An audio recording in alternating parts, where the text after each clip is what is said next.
Hello everyone, मैं राजेश भंडारी आप सबका स्वागत करता हूं अपने चैनल इलेक्ट्रिकल अड्डा में। आज जो मैं आप सबके सामने जो नेक्स्ट वीडियो लेके आऊँ वो लेके आऊँ यूके बोर्ड क्लास 12 की जो फिजिक्स है उसके इंपॉर्टेंट थ्योरेटिकल क्वेश्चन आप लोगों के सामने लेके आऊँ। ठीक है, इससे पहले मैंने आप लोगों के लिए इंपॉर्टेंट न्यूमेरिकल्स के ऊपर वीडियो बना दी, 2 पार्ट में बनाई थी। वो इम्पॉर्टेंट थ्योरी क्वेश्चन जो इम्पॉर्टेंट जो डेरिवेशंस थी ऊपर उसके ऊपर वीडियो बना ली है। ठीक है, आज मैं थ्योरी के ऊपर वीडियो बना रहा हूँ और उससे पहले मैंने प्रीवियस 5 ईयर के आप लोगों को सारे क्वेश्चन करवा रखे हैं चैप्टर वाइज। ठीक है, तो वो सब आप लोगों को इस वीडियो के डिस्क्रिप्शन में या प्लेलिस्ट में जाके आपको मिल जाएगा। ठीक है, फिजिक्स 2025 जो प्लेलिस्ट में होगा वहाँ पे जाना, वहाँ पे आपको सब चीज़ मिल जाएगा। ठीक है, तो यहाँ पे हम इंपॉर्टेंट थ्योरेटिकल क्वेश्चन देखेंगे जो आपके एग्जाम में आएंगे। अब बहुत से बच्चों को क्या होता है, न्यूमेरिकल और डेरिवेशन में मतलब दिक्कत होती है, तो वो थ्योरेटिकल क्वेश्चन को में ज़्यादा फोकस कर सकते हो। और यहाँ पे आप लोगों को जितने भी थ्योरेटिकल क्वेश्चन है वो सब मिल जाएंगे जो भी एग्जाम में आपके आ सकते हैं। ठीक है, बाकी जिन बच्चों को अच्छे नंबर लाने हैं, है ना, तो वो तो न्यूमेरिकल, डेरिवेशन और थ्योरी, उनको तीनों ही चीज़ अच्छे से करनी पड़ेगी। ठीक है, तो ये जो थ्योरी क्वेश्चन है, तो यहाँ पे देखो किस तरीके से आपके क्वेश्चन पूछे जाते हैं। जैसे properties of electric field lines और मैग्नेटिक फील्ड लाइंस की प्रॉपर्टीज पूछी जाती है, यानी वैद्युत क्षेत्र रेखाओं और चुंबकीय क्षेत्र रेखाओं के गुण पूछे जाते हैं। तो मिनिमम 2 पूछे जाते हैं, तो 2 आपको याद रखने हैं इनके। ठीक है, ज़्यादा आप याद रख सकते हो तो अच्छी बात है, मगर मिनिमम 2 तो आपको याद रखनी है इनकी प्रॉपर्टीज। ठीक, अगला क्वेश्चन है कि हाँ, यहाँ पे देखो एक चीज़ है, मैंने यहाँ पे 2 कलर में बनाया है, एक येलो कलर में और एक ग्रीन कलर में। ठीक है, तो येलो वाले आपके ज़्यादा इंपॉर्टेंट है, ठीक है, ग्रीन वाले उतने कम इंपॉर्टेंट है, मतलब ज़्यादा इंपॉर्टेंट जो है आप लोगों के येलो वाले हैं। ठीक है, तो अगला है कि यहाँ पे इलेक्ट्रिक डाइपोल और इलेक्ट्रिक डाइपोल मूवमेंट क्या होता है उसका एक्सप्लेन करना है एग्जाम्पल के साथ, यानी वैद्युत द्विध्रुव और वैद्युत द्विध्रुव आघूर्ण क्या होता है। ठीक है, इसको एग्जाम्पल के साथ आपको एक्सप्लेन करना है। गॉस परिमेय क्या होती है आपको लिखनी है। ठीक है, वैद्युत विभव और विद्युत विभव और विद्युत विभव अंतर, यानी एक होता है इलेक्ट्रिक पोटेंशियल, एक होता है इलेक्ट्रिक पोटेंशियल डिफरेंस, जिसको हिंदी में विभवांतर बोलते हैं। ठीक है, विभवांतर, तो ये विभवांतर होगा यहाँ पे। ठीक है, तो एक क्वेश्चन ये है, दोनों में डिफरेंस आपको लिखना है या दोनों की डेफिनेशन पढ़ लेना। इलेक्ट्रिक पोटेंशियल एनर्जी क्या होती है, विद्युत स्थिति ऊर्जा क्या होती है, इसकी डेफिनेशन, ये बहुत इंपॉर्टेंट क्वेश्चन है। देखो यहाँ से इंपॉर्टेंट क्वेश्चन आपके ज़्यादा स्टार्ट हो जाएंगे। इक्विपोटेंशियल सरफेस, जिसको बोलते हैं समविभव पृष्ठ बोलते हैं हिंदी में। ठीक है, समविभव पृष्ठ क्या होता है, यानी इक्विपोटेंशियल सरफेस क्या होता है, उसकी प्रॉपर्टीज आपको याद रखनी है। ठीक है, गुण उसके याद रखने हैं। कैपेसिटेंस किसको बोलते हैं और कौन कौन से फैक्टर हैं जो कैपेसिटेंस को इफेक्ट करते हैं। ठीक है, ये भी बहुत इंपॉर्टेंट क्वेश्चन है, ये आप लोग कर लेना इसको। अनुगमन वेग और गतिशीलता, यानी ड्रिफ्ट वेलोसिटी और मोबिलिटी की डेफिनेशन आपको याद रखनी है। टेम्परेचर को बढ़ाने पे रजिस्टिविटी और कंडक्टिविटी में क्या फ़र्क पड़ता है ना, रजिस्टिविटी और कंडक्टिविटी जो होती है आपकी, उनमें क्या इफेक्ट पड़ता है, यानी क्या प्रभाव पड़ता है किस किस के, धातु में, अधातु में और अर्धचालक में। किसमें, अर्धचालक में, यानी मेटल, नॉन मेटल, और ये इंसुलेटर नहीं होगा, ये आपका सेमीकंडक्टर हो गया। ठीक है, यानी सेमीकंडक्टर, मेटल, नॉन मेटल का अगर आप क्या बढ़ाओ, टेम्परेचर बढ़ाओ, तो उससे उसकी रजिस्टिविटी और कंडक्टिविटी में क्या इफेक्ट पड़ेगा, ये आपको पढ़ना है, बहुत पूछे जाता है 1 नंबर में। तो अगला यहाँ पे आता है इलेक्ट्रोमोटिव फोर्स और टर्मिनल पोटेंशियल क्या होता है, यानी विद्युत वाहक बल, जिसको बोलते हैं हिंदी में विद्युत वाहक बल की डेफिनेशन, और टर्मिनल जो पोटेंशियल होता है, टर्मिनल पोटेंशियल, ठीक है, जिसको विभवांतर भी बोलते हैं हम एक तरीके से, उन दोनों की डेफिनेशन आपको पढ़नी है। और एक अगर आप पढ़ सकते हो तो आंतरिक प्रतिरोध, इसकी डेफिनेशन भी आप पढ़ लेना हिंदी में। ठीक है, मतलब आंतरिक प्रतिरोध मतलब इंटरनल रेजिस्टेंस, ये डेफिनेशन भी आप पढ़ लेना। किरचॉफ लॉ या किरचॉफ का नियम किसको बोलते हैं, 2 नियम है। ठीक है, तो ये दोनों आप पढ़ लेना। बायोट-सैफर्ट लॉ, ठीक है, ये पढ़ लेना। और 1-1 नंबर के क्वेश्चन की वीडियो भी मैंने आप लोगों को पहले करा रखी, तो वहाँ यहाँ से 1-1 नंबर के क्वेश्चन बनते हैं, ये छोटी छोटी डेफिनेशन। ठीक है, तो 1-1 नंबर वाली वीडियो भी मैंने आप लोगों के लिए बना रखी, तो सब आप लोगों को करवा दिया है ना।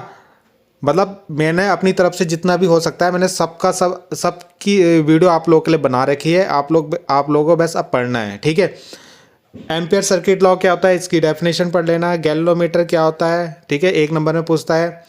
हाँ, गैल्वेनोमीटर को एमीटर में कैसे बदलते हैं और वोल्टमीटर में कैसे बदलते हैं, बहुत ही ज़्यादा इंपॉर्टेंट क्वेश्चन है ये आपका। ठीक है, अगला है द्विध्रुव क्या होता है, चुंबकीय द्विध्रुव आघूर्ण क्या होता है, डाइपोल और मैग्नेटिक डाइपोल मूवमेंट क्या होता है, दोनों की डेफिनेशन।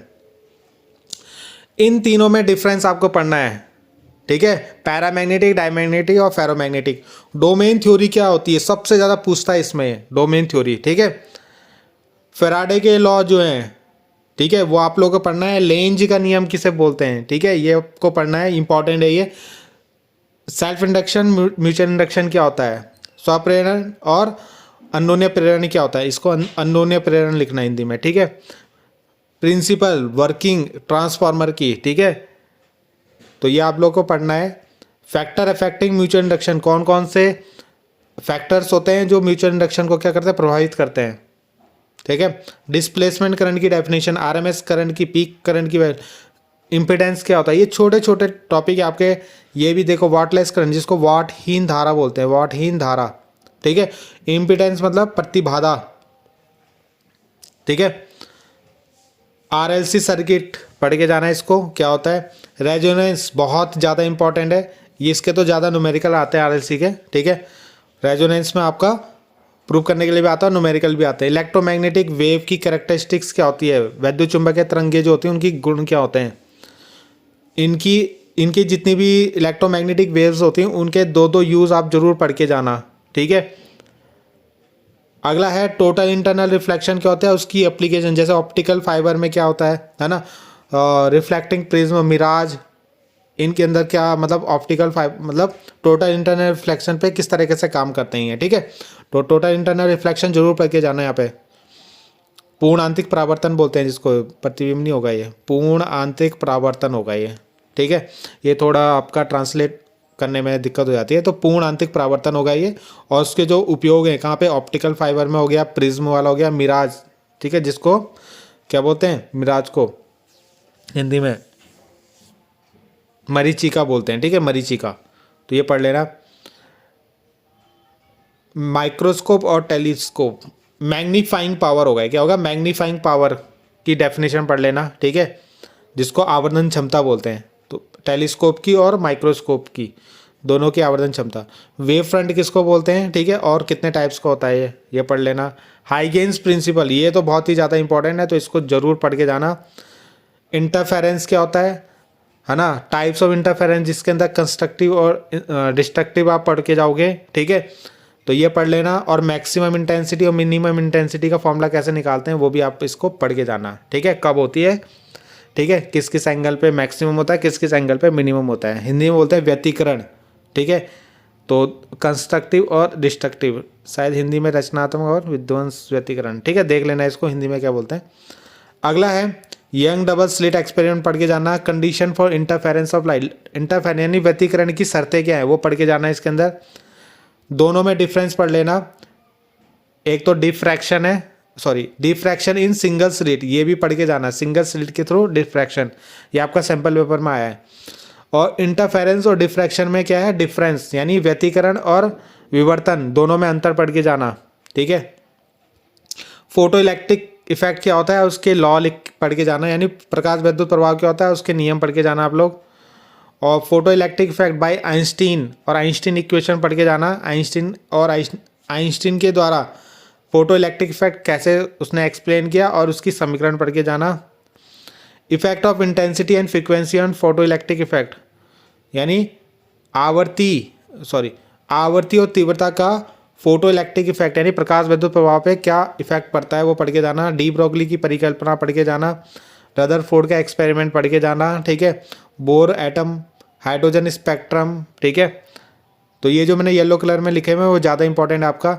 न्यूक्लियर बाइंडिंग एनर्जी, ठीक है, बाइंडिंग एनर्जी कर्व जरूर पढ़ के जाना, ठीक है।